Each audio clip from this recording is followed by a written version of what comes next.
What's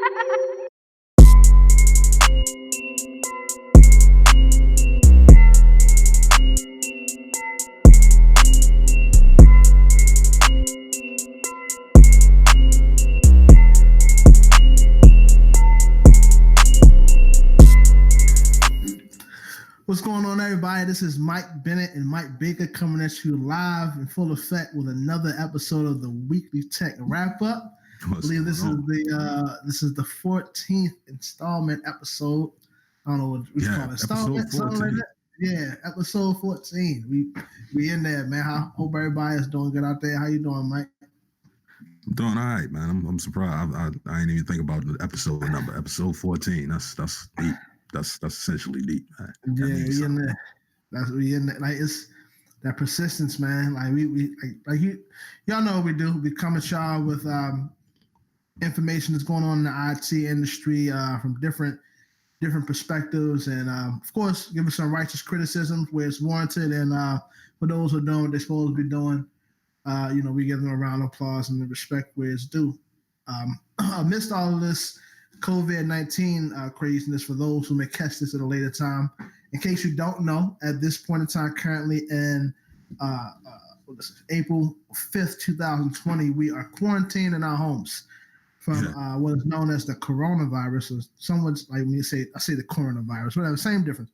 But there's a whole lot of frenziness going on, and we just still at it, trying to make sure we do our due diligence to give y'all the information that y'all need from the IT industry, and just to give you that spice you need. But topics for the day, we're going to jump straight into it. Some pretty interesting topics that I came across, or me and Mike's come across. First things first, it says Facebook is launching, or has launched, the desktop version for Messenger as video call surge. So again, that's kind of relating to the whole COVID-19, also known as the coronavirus. Facebook created a desktop version of the Messenger app, and it's off the charts apparently. But and after that, we have next, IGN announces Summer of Gaming event in June, which is excellent because E3, in case a lot of people don't know, E3 is like the thing when it comes to gaming. But that was canceled again amidst the coronavirus. So IGN had announced this Summer of Gaming, where it's going to be more digitized. We'll get into exactly all the particulars and stuff and what makes it cool. And lastly, says the internet is being put to its greatest test, and it's passing so far. And it's just given, again, related to the coronavirus, but more positivity, just saying that based on a lot of things happening right now, the internet in itself is winning. So let's jump straight into our first things first. It says Facebook launches desktop version for Messenger as video call surge. Now, to my silliness, I actually thought that Messenger already had a desktop version, but no, that was just messaging on Facebook, not the Messenger app. Okay, it's two different things. Just in case someone is confused out there like I was, it's two different things. But it's saying based on, I think, Thursday, says that they rolled out the desktop version of Messenger, and they did that. It's for Apple and Mike. So I meant to say, Mike, now I'm not a Linux man, but is it does it not apply for Linux? I know, because Mac and Windows are the premier operating systems. What about Linux? I mean, I haven't seen on here if they didn't really specify whether it's like browser based. So if it's browser based, then yeah, because if it's under like Chrome or something, then yeah, it'll work. But if it requires being like installed on somebody's computer directly based on the operating system, then probably not. And they probably just going for the larger market, so it's going to be the Windows and Mac people. Makes sense. And for any of the small operating systems out there, I don't know them, but they're probably trying to come up. But yeah, so this happened, and it makes sense that they released this. Now, I would say that it's a little bit happenstantial that they had, it says in the article where they announced that they were doing this about a year ago. They were working on this, and I don't know if they said they was going to roll it out particularly at this time, but amidst all of the video conferencing software companies who have become billion-dollar companies overnight, what's going on right now, Facebook just decided, hey, we're going to release this too. And now they, it looks like they're just getting some of that market share. So I mean, I think it's smart. I mean, what you think is going on, Mike? You think this is more like a business move, or is it just like, oh, we just so happen to have some video conferencing software and? Yeah, I mean, I figured they just, all the companies probably had like, these playlists that they were going to roll out throughout the year or next couple years or whatever. But with this thing happening and requiring everybody to be home, they just taking priority over what mission needs to be accomplished sooner than later.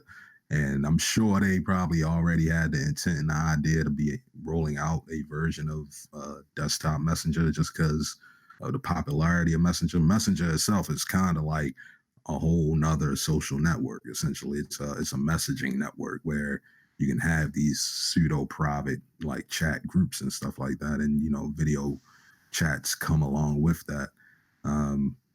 Sort of that's why they like separated it from to be its own app a while ago. Because it wasn't originally just part of the Facebook app, and then they turned it into its own thing.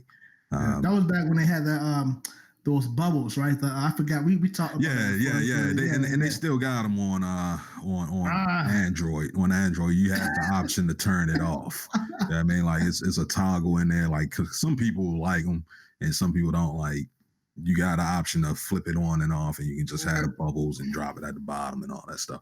But like, yeah, that for the most part, that thing is that idea was dead.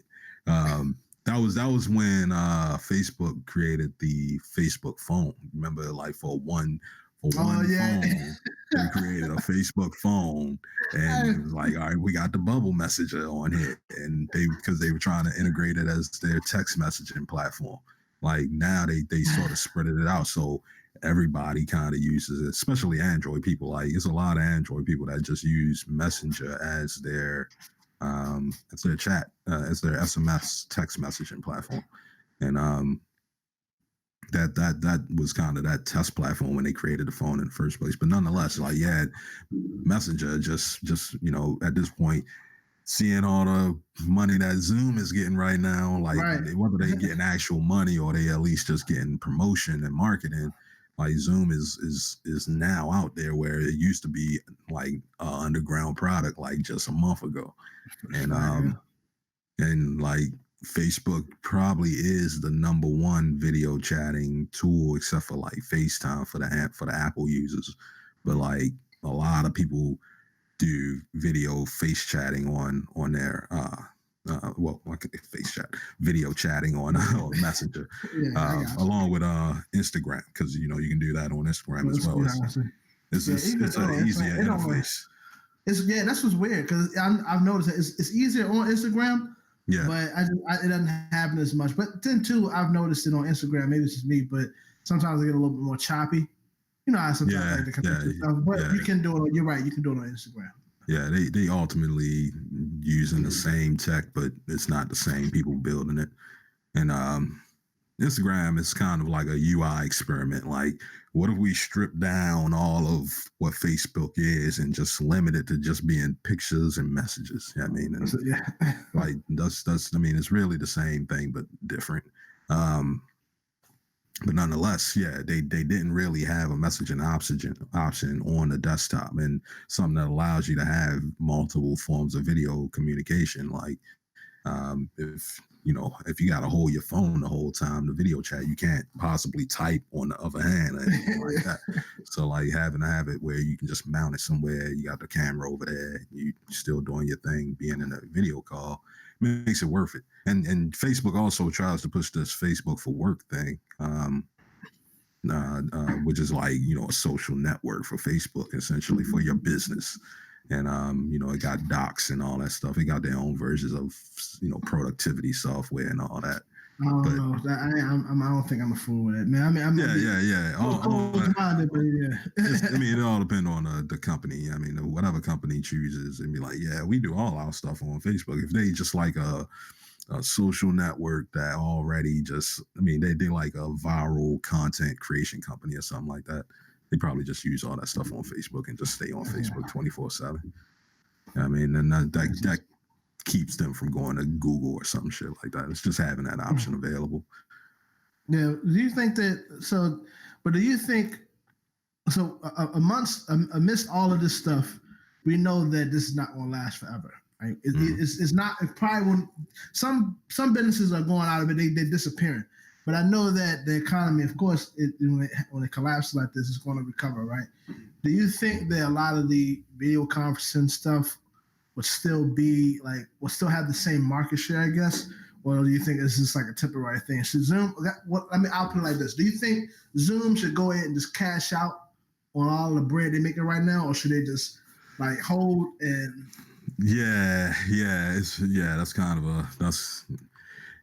It's kind of hard to say what they should do because that could be a big move. Like you talking about, like if the owners just cashed out and be like, "Yeah, we good now. Let's sell this off and dip off."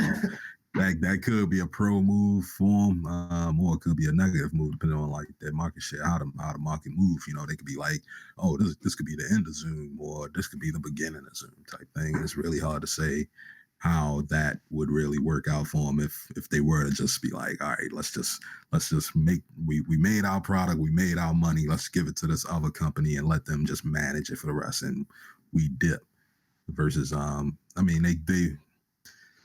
think video chat in general isn't going to go anywhere now. And I think more than anything, they just the bulk of the larger community is able to see the usefulness of it as a means of communication, like telephones were.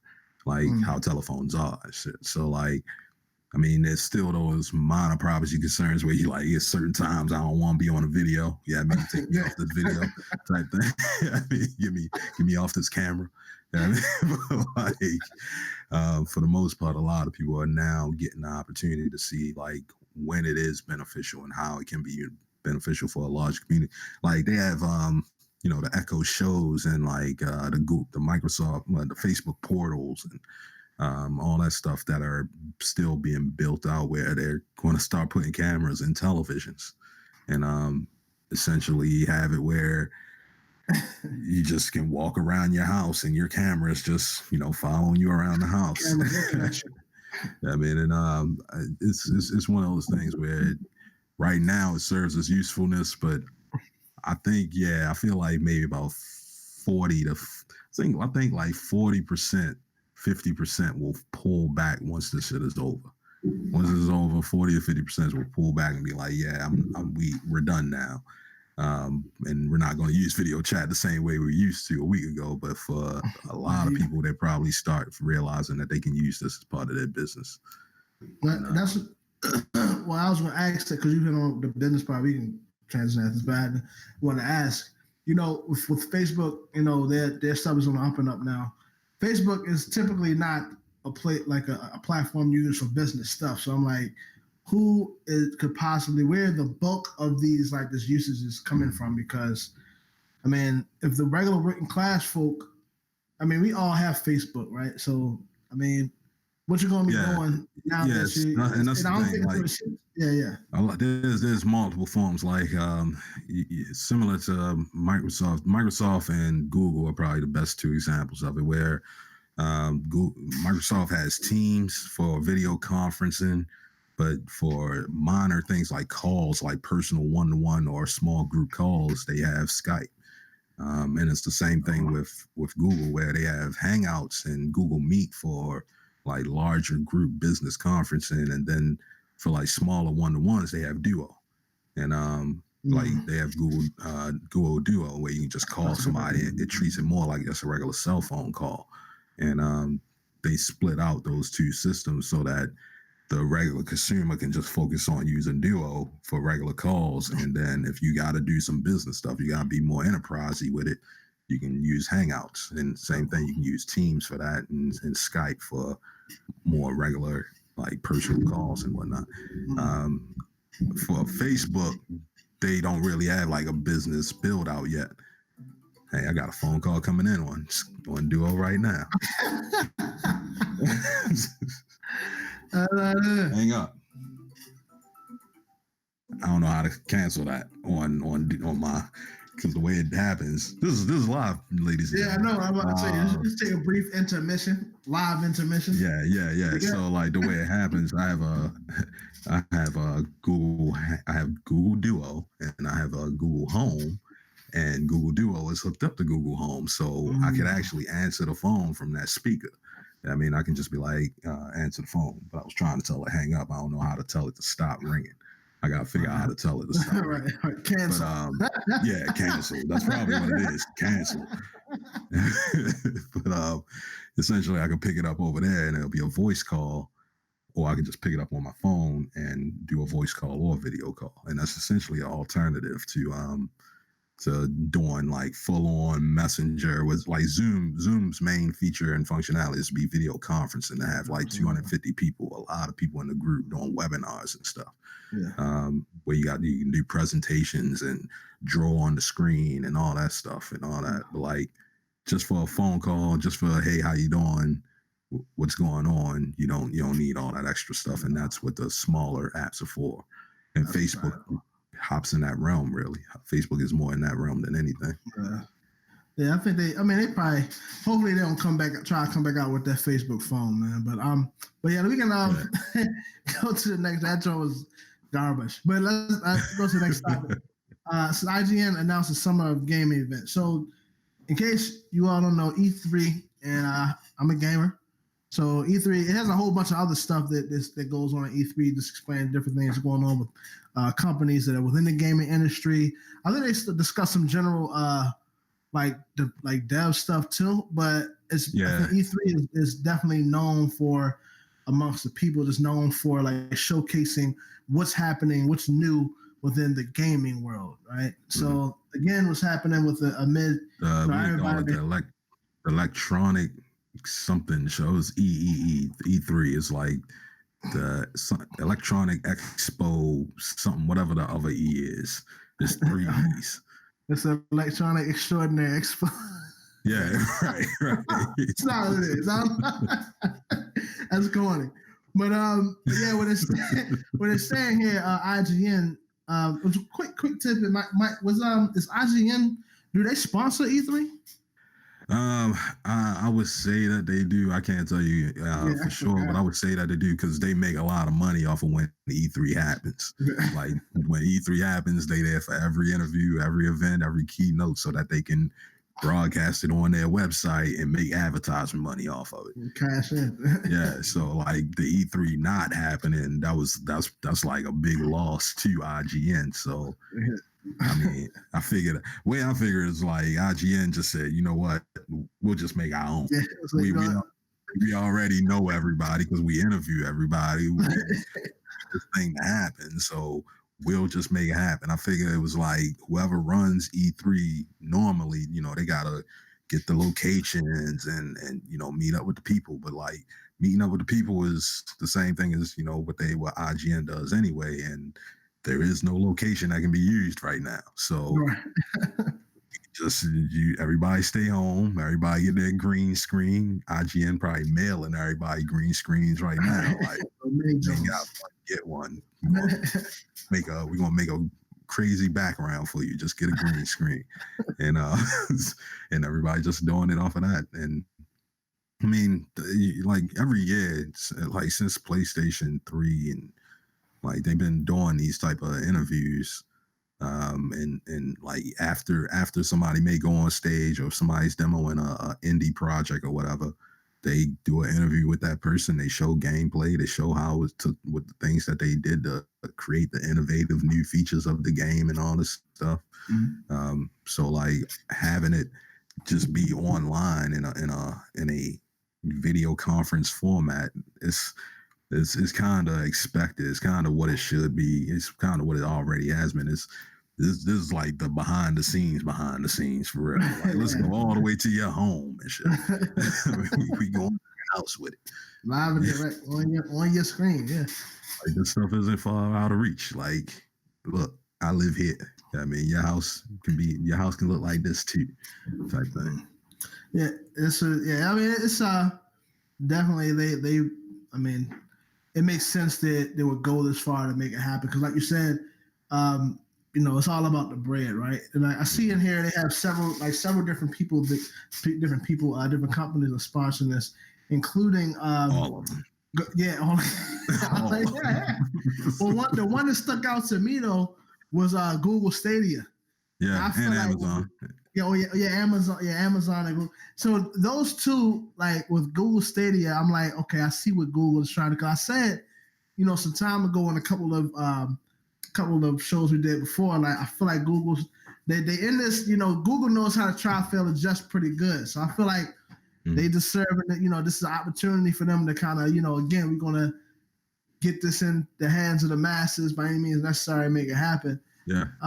So I'm kind of proud of them for that. But then I just noticed as well, it says here that Amazon is there. So I mean, I know that Amazon, everyone knows that Amazon is known for their distribution, but do you think this hints at them trying to do anything when it comes to like gaming personally? Like, yeah, I mean, they probably got a lot of gaming contracts already because they for one, they sell games on their store. You can basically buy all your games from there if you want to. Any game that they have available in the market, you can just order it from Amazon's store. But they run Amazon Web Services, which means that for any service that is like a online multiplayer game or anything like that, more than likely they're either going to a company like one of the top cloud companies. So they're either going to Microsoft Azure, they're going to Google Cloud, or they're going to Amazon Web Services and renting out servers and running their back end that runs, all the networks, all the community, all the lobbies and whatnot for gaming. They probably run them on Amazon. And I already heard about the news that Amazon is coming out with a Stadia-like service. See, I knew. Okay. Yeah. So they're going to be coming out with their own version of a streaming service where it's just stream gaming. And like the way that Stadia kind of has been working, like when you listen to some of their business models, they try not to push it as much as being like the forefront system. They, in a lot of ways, when they pitch it to the gaming companies, they try to pitch it as build your own thing on top of Stadia. Like Ubisoft, like they try to make it white label, where it's like even though it's Google Stadia, it's white label platform, so that Ubisoft can make their version of a cloud-based streaming service, and you really won't know much about it being from Stadia, but it'll really look like it's coming from Ubisoft more than anything. But they'll have their little banner at the bottom that says Google Stadia also. Yeah, I mean, because it'll still be their technology, but they really trying to build it out so that Google Stadia isn't the front piece, it's the back end, and allowing these game publishers to create their own stores and create their own like places where people can just go in and buy. Like if you just want to get a EA subscription, you can get an EA subscription, and even though all of it technically is running on Google Stadia, you just really only focus on the fact that you got it with EA. Yeah. And that's what they'll probably do with Amazon too. Like a lot of these cloud services try to just hide the fact that they in the cloud, and they just want you to use the service. Yeah, I mean, they don't want you to even know you in the cloud for real. They don't want that's more of like a business to business thing. And Google Stadia and what Amazon probably going to come out with seem like it's more going to be a business to business system where it's just like the people that's going to benefit are the gamers too, because it'll be a low barrier to entry, but for the most part, it's the other companies, it's the other gaming companies that have a place to put their stuff in the cloud, so that they can stream it in the cloud without having to build out the same thing as what Google and Amazon can build out. Yeah, but nonetheless, IGN, man, they doing that. Yeah, that's what I was gonna. IGN. So I think they kind of saved us in the sense of, like we were saying, I know Xbox has been delivering. Right? I know Xbox been delivering, but I'm a PlayStation guy. So I know that PlayStation hasn't really released any like solid information of what's going on for the next gen. And with the cancel of E3, I just thought that, probably like many others, that, it was hopeless. Like, I don't know what we're going to get, where we're going to cop. But do you think that this is a way, like, I guess I'm trying to fit in Amazon here. Do you think that this is a way of them, or let me ask you like this. Do you feel that console gaming is going to be completely phased out at one point in time? At some point in time? Yeah, I feel like it's going to take another generation.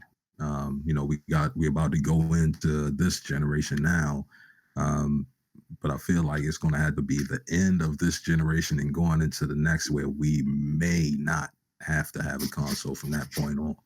And that's just going to require faster internet, better use of the internet that we have, and like those having those things be more stable systems, and similar to what we're going to talk about in the next article, like having the internet be more of a reliable standard of utility for everybody, where we can all use it as much as we need to and as much as we want to.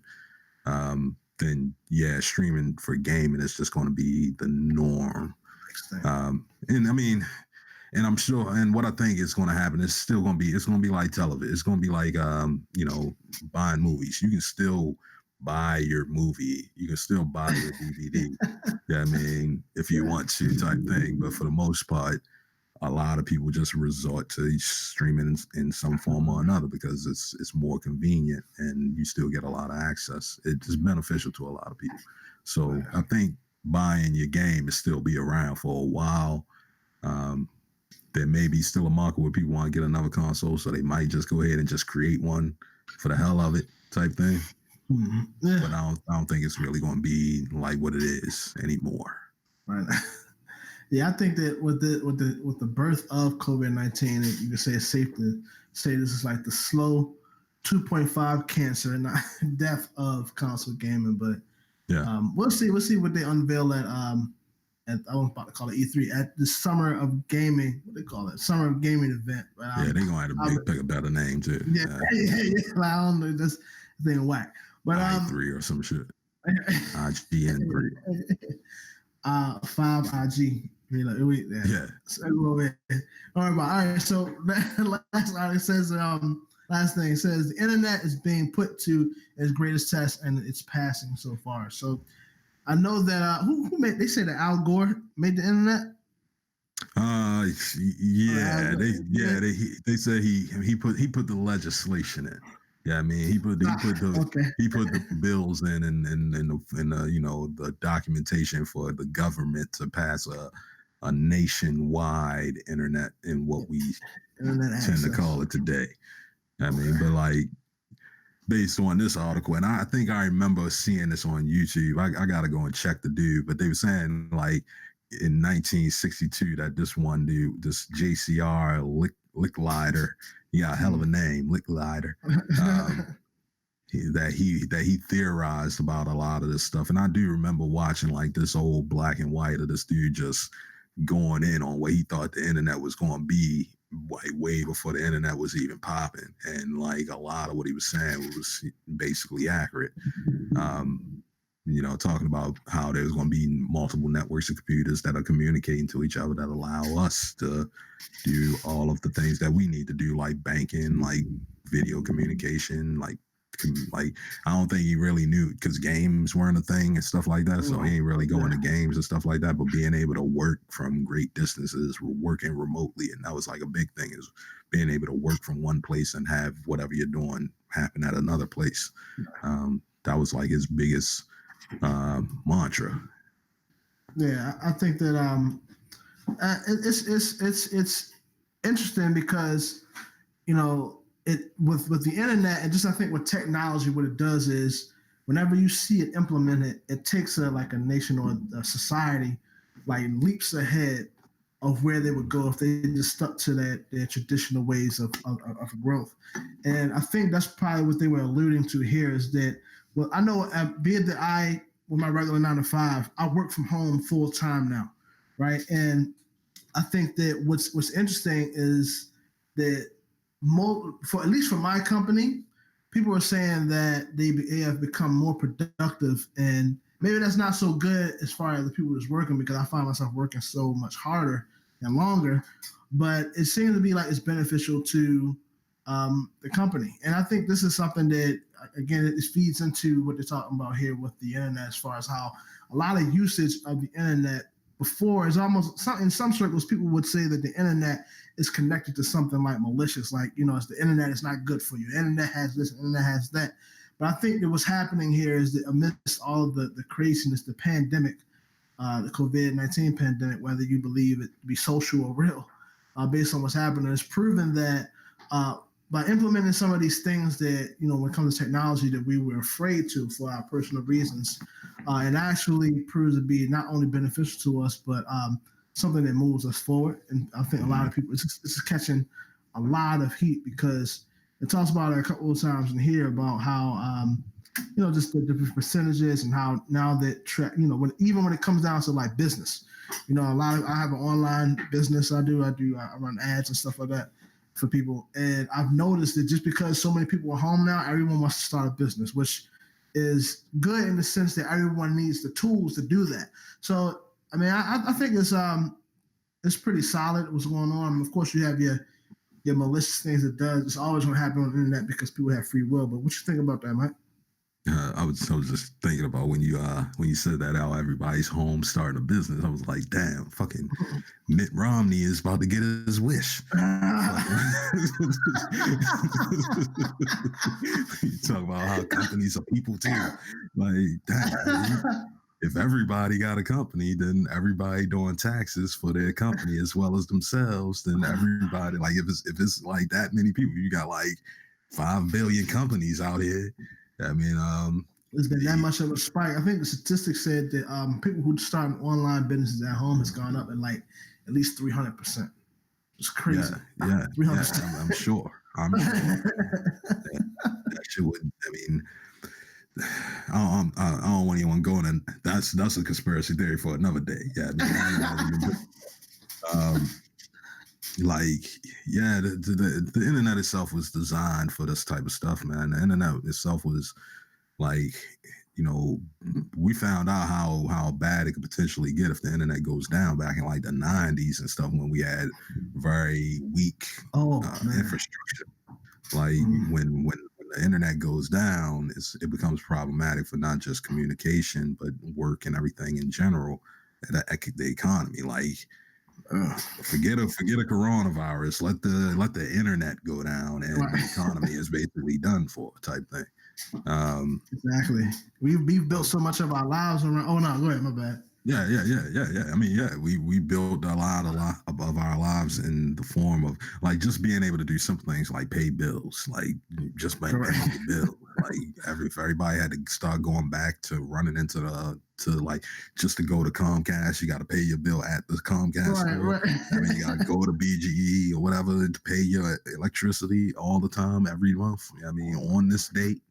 You got to do it or you're going to fall behind. Like the internet has been able to allow for those type of things to just be buttoned away, just to pay your bank statements. You couldn't get direct deposit, no internet. Like you can't do credit cards with no internet. You can't just say swipe your card. They got to go back to putting the ink on the paper and making a copy of your card. Oh, man. I mean, like with I mean, make a copy of your card and hope in 3 days that card was real. Yeah, I mean, like that's how that has to happen without things like the internet. Like, just transactions and all that stuff just goes down the drain. You got to go straight back to cash. So like we've designed in companies. I'm not saying we like me at all, but like. Comcast, Verizon, AT&T. AT&T was big in it, Bell Atlantic, all that stuff back in the day before it became Verizon. Like they were all big in making sure that there's redundancy in these systems, that if one system falls, another thing picks up, and just making sure that like there's multiple routes. And that's part of what the internet is great at is if a whole network or something goes down, the internet has routing capability to just go around that broken part of the internet. Like a whole state or two can have a blackout and not allow internet traffic through that state. It'll just go around and find its way around to however it needs to go. And that's just that's the design of the internet. And, that's been tested and tried a whole bunch of times. So now we're in like the 40th, 50th year of actually having the internet, like maybe the 20th year of having like what do you call like multimedia internet, like where we have this day and age where everybody's video chatting, but like the internet itself has been around, and networking, computer networking technology has been around for about 50 years, 60 years or so. So, I mean, it's being tested and doing his damn job. Ain't nobody about to cut off their data plan no time soon. So everybody happy about the internet right now. Yeah, I think that saying here, man, I look at my personal life. I think maybe like 3 or 4 times out of my past, out of all my living, I think I've gone without the internet. And bro, I'm not gonna lie to you, man. It's something like you feel so lost. Like it's no games to be played on your phone. Yeah. You don't remember the numbers. Like as far as paying the bill stuff, I don't know where to mail my bill into. Right. So exactly. I'll be out. So it just goes to show that although there were a lot of, it's always conspiracy that goes on, but 5G caused coronavirus. Yeah, I mean, that's the biggest conspiracy. Yeah, I mean, right they say about everything. They said the internet itself was a conspiracy, man. But it's going to prove that first and foremost, not everything when it comes to technology is conspiracy, right? It's not about that, man. And then, lastly, man, although a lot of people starting off, it's like anything in this grassroots, a lot of the old heads didn't really have faith in something like this, so it was a lot of speculation about it. But this is proven to be a part of our lives now, man. Like a part of our to not use the internet as a human being makes you awkward, makes you almost inhuman now. So. Yeah, I mean that's what. Yeah, like if you don't have the internet in your home, you're in the 90s, and it's like no matter what, you're just in the 90s. Like, I mean, even having a cell phone, which like that's how they talk about like South America and Africa becoming dominant because they are a mobile first internet technology like continent where like most of their internet comes from Wi-Fi, like 4G and 3G. They don't really do too much in the way of fiber optics in the home and stuff like that, cable services. So like they got a boom that's going crazy. And if you don't have some form of internet, you basically are stuck in a non-digital era for real. Like you don't have access to things. You might as well be playing records and doing the doo-wop and shit. And all that. Yeah, man. But I mean that's all we got for you said doing it. Man, something came on my mind, them old black and white I had a whole old school flashback, people top hats and all that. Yeah, that's what I'm saying. Hats and shit, like dancing around. They got a scene in Malcolm X show. This is that scene in Malcolm X show. That shit did not happen. They have like a whole dance scene where it's like Denzel when he was playing Malcolm X in there with like Spike Lee, and they go into this dance hall and like they just had like a 5-minute dance scene. I'm like, yeah, that's cool. That ain't happening though. They have a choreographed dance off real quick. Nah, I don't know, man. I seen another scene off what's this one? I'm completely off topic, but Godfather of Harlem, Godfather of Harlem when it's about Bumpy Johnson and he ran Muhammad Ali, and then out of nowhere, him and Muhammad Ali had like a rap off, like they just start rapping at each. You know how Muhammad Ali used to like to rhyme. Yeah, you be right. Yeah. So he just started rhyming and rapping, and then Bumpy Johnson started rhyming back at him, and they started going back and forth. Like, yo, you know that ain't happening. Yeah. All right. But yeah, man, that's all we got for you guys here, man. This is the Weekly Tech wrap up, man. We want you all to y'all like what y'all hear. Go ahead and subscribe. Follow the channels, man. Whatever it is you got to do, go to your favorite podcasting platform, search for the Weekly Tech Wrap Up, and we will be there waiting for you.